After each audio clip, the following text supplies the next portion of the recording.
ഇവിടെ യുവാക്കളെ സംബന്ധിച്ച് പറഞ്ഞു. ബഹുമാനപ്പെട്ട ഖിൽജി സാഹിബിനെ പോലുള്ള ആളുകൾ പറഞ്ഞു, ബുദ്ധി അങ്ങ് വാടകയ്ക്ക് കൊടുക്കുകയാണ് ചെറുപ്പക്കാർ. അള്ളാഹു മനുഷ്യന് നൽകിയ ഏറ്റവും വലിയ ഭാഗ്യം എന്ന് പറയുന്നത് വിവേചിച്ചറിയാനുള്ള ബുദ്ധിയാണ്. അതാണ് നമ്മുടെ ഏറ്റവും വലിയ അനുഗ്രഹം. തങ്ങൾക്ക് അള്ളാഹു നൽകിയ ബുദ്ധി, ആ ബുദ്ധി ഉപയോഗിച്ച് ചിന്തിക്കുന്നതിന് പകരം ബുദ്ധി മറ്റുള്ളവർക്ക് വാടക കൊടുക്കുകയാണ്. അത് സമ്പന്നന് കൊടുക്കുന്നു, രാഷ്ട്രീയക്കാർക്ക് കൊടുക്കുന്നു, മതമേലധ്യക്ഷന്മാർക്ക് കൊടുക്കുന്നു. തങ്ങൾക്ക് അള്ളാഹു നൽകിയ വിവേചനാധികാരം ബുദ്ധി, ആ ബുദ്ധിയെ അത് ഉപയോഗിക്കാൻ മറ്റു ചില ആളുകൾക്ക് വാടകയ്ക്ക് കൊടുത്തിട്ട് അവരുടെ കീഴ്ഘടകങ്ങളായി ഉപകരണങ്ങളായി പ്രവർത്തിക്കുന്നു എന്ന കാര്യം നമുക്ക് ഇവിടെ കാണാൻ സാധിക്കും. അപ്പൊ അവരെങ്ങനെയാണ് ചെറുപ്പക്കാർ ഉപയോഗിക്കുക? ഇവിടെ ഇപ്പോ യുവത്വത്തിന്റെ മുഴുവൻ ദോഷം യുവാക്കൾക്കാണെന്ന് പറയുന്നതിലെ അർത്ഥമില്ല. യുവാക്കളുടെ ആ പ്രായമുണ്ട്. ആ യുവത്വത്തെ തങ്ങളുടെ കൊച്ചു കൊച്ചു താല്പര്യങ്ങളനുസരിച്ച് ഉപയോഗപ്പെടുത്തുന്ന യുവാക്കളല്ലാത്ത വൃദ്ധന്മാരും ഈ കുറ്റകൃത്യത്തിൽ പങ്കാളികളാണ്. യുവത്വത്തിന്റെ താളപ്പിഴയ്ക്ക് യുവത്വത്തെ അധിക്ഷേപിക്കുന്നതിന് പകരം ആ താളപ്പിഴ സംഭവിച്ചതിന്റെ ഉത്തരവാദിത്വം മുതിർന്ന തലമുറയും ഗൗരവമായി ചിന്തിക്കേണ്ട ഒരു കാര്യമാണെന്നാണ് എനിക്ക് സൂചിപ്പിക്കാറുള്ളത്. ഇവിടെ എന്താണ് യുവാക്കളെ ഭരിക്കുന്ന സിദ്ധാന്തം? എളുപ്പത്തിൽ എങ്ങനെ പണവും പ്രസിദ്ധിയും ഉണ്ടാക്കാം.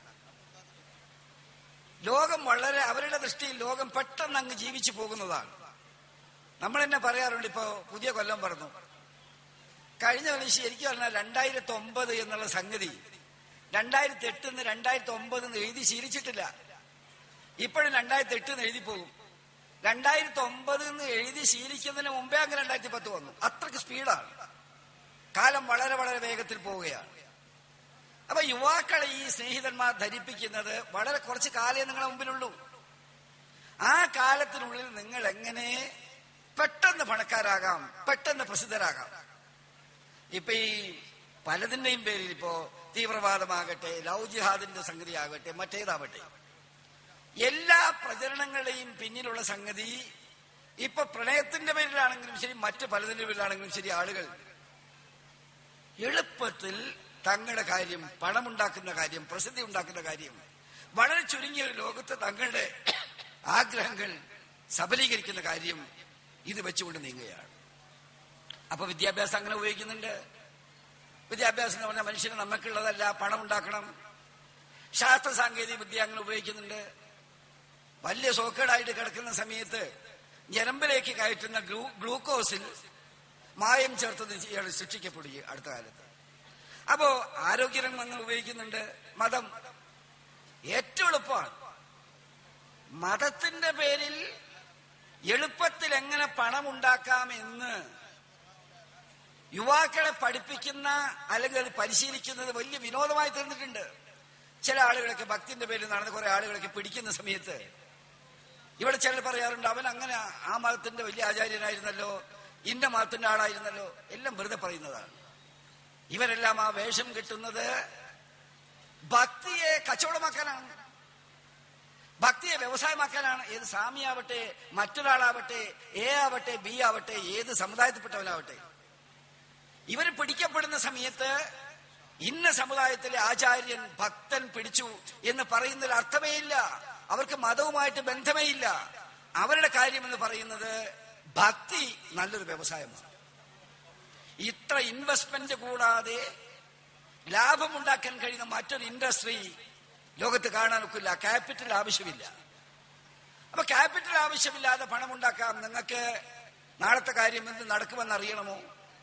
നിങ്ങളുടെ വിവാഹം എപ്പോൾ നടക്കുമെന്നറിയണം, നിങ്ങൾക്ക് ഇത്ര പൈസ മുടക്കിയാൽ ഇത്ര ലാഭം ഉണ്ടാകുമെന്ന് അറിയണോ എന്നതിനെല്ലാം തന്നെ ഏജന്റുമാർ പത്രത്തിൽ പരസ്യം കൊടുക്കുന്നു. എത്ര വലിയ ധിക്കാരമാണ്!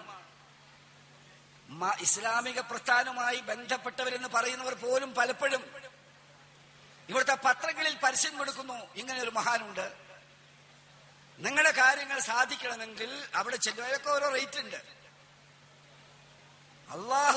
അള്ളാഹുവിന്റെ പ്രവാചകന്മാർക്ക് കൊടുത്തിട്ടില്ലാത്ത കഴിവ്, നിങ്ങളുടെ സോക്കേട് ഇന്ന വിധത്തിൽ നന്നാവുമെന്ന് പറയാൻ, നിങ്ങൾക്ക് ഇന്ന കാര്യം ചെയ്യുമെന്ന് പറയാൻ അള്ളാഹു അവന്റെ പ്രവാചകന്മാർക്ക് കൊടുത്തിട്ടില്ലാത്ത കഴിവ്. അൽ കഹ്ഫ് സൂറത്തിൽ ഓരോ ആഴ്ചയും നമ്മൾ ഓർമ്മിപ്പിക്കുന്ന നാളെ ഒരു കാര്യം നിങ്ങൾ ചെയ്യുമെന്ന് തീർത്ത് പറയരുത്, അള്ളാഹു അനുഗ്രഹിച്ചെങ്കിലല്ലാതെ ഇൻഷാ അല്ലാഹ് എന്ന് പറയാതെ എന്ന് പഠിപ്പിച്ചിട്ടുള്ള സമുദായത്തിന്റെ ആളുകൾ നാളെ കാര്യസാധ്യത്തിന് വേണ്ടി ഇന്നയിടത്ത് ആളെ സമീപിക്കുക എന്ന് പറയുന്ന ഭക്തി പ്രസ്ഥാനമുണ്ടല്ലോ, ആ ഭക്തി പ്രസ്ഥാനത്തെ പോലെ പണമുണ്ടാക്കാൻ എളുപ്പമുള്ള മറ്റേത് ഇൻഡസ്ട്രിയാണുള്ളത്? ആ ഭക്തി പ്രസ്ഥാനത്തിന് നേരെ, ഭക്തി വ്യവസായത്തിന് നേരെ നിങ്ങൾ ശബ്ദമുയർത്തിയാൽ നിങ്ങൾക്ക് നേരെ എതിർപ്പുകൾ ഉണ്ടാകും. ആ എതിർപ്പുകൾ ചരിത്രത്തിൽ ഏത് കാലഘട്ടത്തിലും ഉണ്ടായിരുന്നു. ആ ജാഹിലിയത്തിനെതിരായുള്ള ധർമ്മയുദ്ധമാണ് ഇതുപോലുള്ള പ്രസ്ഥാനങ്ങൾക്ക് അതിജീവന ശക്തിയായി മാറിയിട്ടുള്ളത് എന്നതാണ് പരമാർത്ഥം. അപ്പൊ മതത്തെ ആ വിധത്തിൽ ഉപയോഗിക്കുന്നുണ്ട്, രാഷ്ട്രീയത്തെ ഉപയോഗിക്കുന്നുണ്ട്, പത്രപ്രവർത്തനത്തെ ഉപയോഗിക്കുന്നുണ്ട്, എളുപ്പം ലാഭം ഉണ്ടാക്കാൻ, എളുപ്പം പ്രസിദ്ധിയിലേക്ക് പോകാൻ. ഇവയെല്ലാം തന്നെ ഉപയോഗപ്പെടുത്തിക്കൊണ്ടിരിക്കുന്ന ഒരു കാലഘട്ടത്തിലൂടെയാണ് നമ്മൾ കടന്നുപോയിക്കൊണ്ടിരിക്കുന്നത്. ഇവിടെ നന്മയുടെ പ്രബോധകന്മാർക്ക് വലിയ ബുദ്ധിമുട്ടുണ്ടാകും, വലിയ എതിർപ്പുകൾ ഉണ്ടാകും.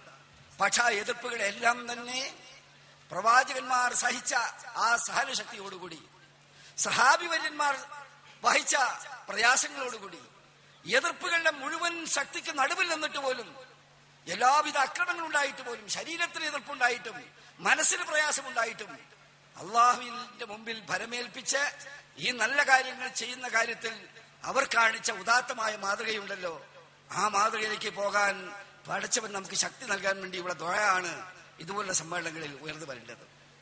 അക്കാര്യത്തിൽ കേരളത്തിലെ യുവാക്കൾക്ക് നല്ല മാതൃകയാണ് ISM കാണിക്കുന്നത് എന്ന് പറയുന്നതിൽ എനിക്ക് സന്തോഷമുണ്ട്. ഈ കൂരിട്ട് നിറഞ്ഞ ലോകത്ത് ഇതൊരു പുതിയ വെളിച്ചമാണ്, ഒരു പ്രകാശഗോപുരമാണ്. ഈ പ്രകാശഗോപുരത്തിന് അന്ധകാരം പൂർണ്ണമായിട്ടും അകറ്റാൻ കഴിയില്ലെങ്കിലും അന്ധകാരം അകറ്റാൻ വേണ്ടിയുള്ള നെയ്യത്തോടുകൂടി ഉയർന്നു നിൽക്കുന്ന ഈ പ്രകാശഗോപുരത്തിന് അതിൻ്റെതായ പ്രസക്തിയുണ്ട് ഈ ദുനിയാവിലും ഈ ദുനിയാവിന് ശേഷമുള്ള ശാശ്വതമായ ജീവിതത്തിലും. അതാണ് എനിക്ക് നിങ്ങളോട് പറയാനുള്ളത്. അതിനു വേണ്ടിയുള്ള കൂട്ടായ്മ എന്നുള്ള നിലയിൽ ISMന്റെ പ്രവർത്തകന്മാർ ചെയ്യുന്ന മഹത്തായ സേവനത്തെ ഞാൻ അഭിവാദ്യം ചെയ്യുകയാണ്. ബഹുമാനപ്പെട്ട KLG സാഹിബ് അദ്ദേഹത്തിന്റെ സംസാരത്തിൽ ഞങ്ങളെപ്പോലുള്ള ആളുകൾ ശ്രദ്ധിക്കേണ്ട കാര്യം സൂചിപ്പിക്കുകയുണ്ടായി. പാർലമെന്റിലും മറ്റും സമുദായവുമായി ബന്ധപ്പെട്ട കാര്യങ്ങളിൽ ഞങ്ങളുടേതായിട്ടുള്ള പങ്ക് നിർവഹിക്കണമെന്ന് അദ്ദേഹം പറഞ്ഞു. ഞങ്ങൾ വളരെ ശ്രദ്ധാപൂർവം, വളരെ സീനിയറായിട്ടുള്ള, പണ്ഡിതനായിട്ടുള്ള, ദൃഷ്ടാപരമായി സമുദായത്തിന് നേതൃത്വം കൊടുക്കുന്ന ആളെന്ന നിലയിൽ അദ്ദേഹത്തിന്റെ വാക്കുകൾ ഞങ്ങൾ ഉൾക്കൊള്ളുകയാണ്. ഞങ്ങളെല്ലാം കഴിയുന്ന വിധത്തിൽ ആ കാര്യങ്ങൾ ചെയ്തുകൊണ്ടിരിക്കുന്നുണ്ടെന്ന കാര്യം നിങ്ങൾക്കും അറിയാം. പാർലമെന്റ് ലഭിക്കുന്ന എല്ലാ സന്ദർഭങ്ങളിലും ഇത്തരം കാര്യങ്ങൾ ഞങ്ങൾ ഉപയോഗിച്ചുകൊണ്ടിരിക്കുന്നുണ്ട്. ഇൻഷാ അല്ലാഹ് ഇനിയുള്ള സന്ദർഭങ്ങളിലും അത്തരം കാര്യങ്ങൾ പ്രത്യേകമായി ശ്രദ്ധിക്കുന്നതാണെന്ന് കൂടി പറയാൻ ഞാൻ ആഗ്രഹിക്കുന്നു. അതിനുവേണ്ടി കഴിവുണ്ടാകാൻ വേണ്ടി നിങ്ങൾ പ്രത്യേകമായി ദുആ ചെയ്യണമെന്ന് കൂടി നിങ്ങളോട് അഭ്യർത്ഥിച്ചുകൊണ്ട് ഈ മഹത്തായ സദസ്സിൽ, അള്ളാഹുവിന്റെ അനുഗ്രഹം നിറഞ്ഞു നിൽക്കുന്ന ഈ സദസ്സിൽ വന്നു ചേരുവാൻ ഈ സഹോദരനെ കൂടി ക്ഷണിച്ചതിന് നിങ്ങളുള്ള പ്രത്യേകമായ നന്ദിയും കടപ്പാടും ഇവിടെ രേഖപ്പെടുത്തിക്കൊണ്ട് ഞാൻ എന്റെ വാക്കുകൾ അവസാനിപ്പിക്കുന്നു. അസ്സലാമു അലൈക്കും വാഹിർ ദഅവാന അൽഹംദുലില്ലാഹി റബ്ബിൽ ആലമീൻ.